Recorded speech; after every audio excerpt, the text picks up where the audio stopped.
Hi, it's Pastor Andy with our Wednesday video this week. And yesterday at the conclusion, I said that we should take a cue from creation on crying out to God for deliverance from bondage. But it's not just a cue that I suggest. It is an expression that Paul makes. It's a reality from Paul. As we saw in last week's video, and you can go back to the video March 9th entitled Crying Out, we had the ability to cry out to God, knowing that we will be heard because the Father has given us the Spirit. That's Romans 8, chapter 8, verse 15.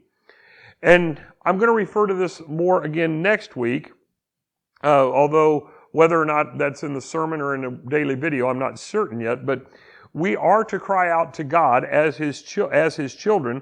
But if you notice the title of today's video, you might think it's an oxymoron. The fact that we are to be eager and patient at the same time.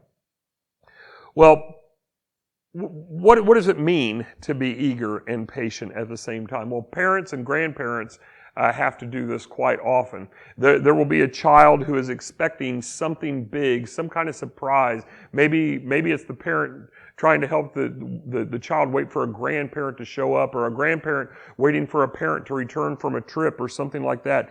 And the child anticipates the moment. But they are told, just wait, be patient. Well, in Romans 8:19, we see that creation is eagerly longing. In verse 23, we see that believers are also eagerly waiting. But in verse 24, like the child I just mentioned, we are instructed to wait with patience, or verse 25, I should say. We must remember that this part of this passage began with the idea of suffering. So the patient longing not a patient, but the patient longing that we are to have to endure, and we can find this again in Romans chapter 5, verses 3 and 4, is not related to a surprise that the child is anticipating.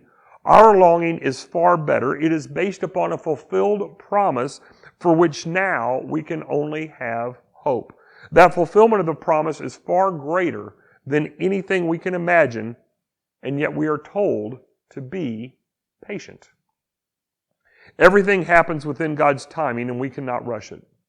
But Romans 5:9 says that we can know that we have been saved. 1 Corinthians 1:18 says that we can know that we are being saved, but we want to experience the finale of our salvation and being with God. But for that, we are told to be patient. We are told to long for it. We should want it, but it is going to happen in God's timing, not ours. So let me close this week with a little encouragement related to how long you might have to wait. The reality is, none of us knows how much time we have left on earth, and the wait can seem long. Perhaps some watching have been following Jesus for many, many decades, and you think your time is near, but you simply don't know.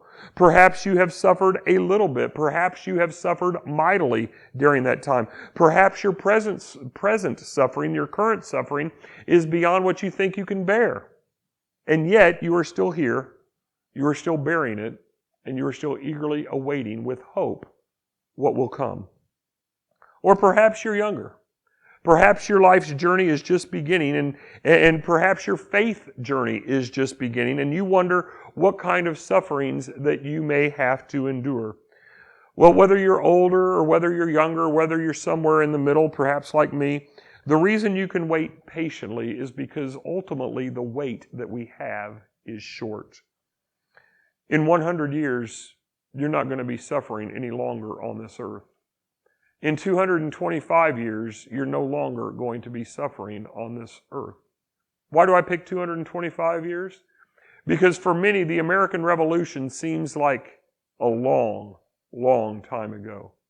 And yet this year, just a few months from now, we will celebrate the 225th anniversary of our nation declaring its independence from Britain. Again, it may seem like a long time ago, but let's go back further. Jesus walked 2,000 years ago.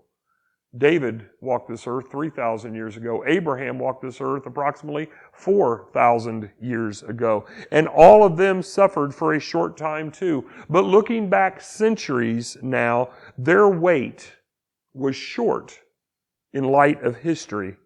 And history is short in light of eternity. So while you eagerly wait, whether that wait is for another 10 years, whether that wait is for another 90 years, you can know that you can be patient even as you wait with both hope and expectancy. You can eagerly long for what is to come, but you can do so patiently, waiting on God to work His plan in His time, because time will pass quickly enough. And when the waiting is over, if you really know Jesus, then the true life that you're hoping for is just set to begin.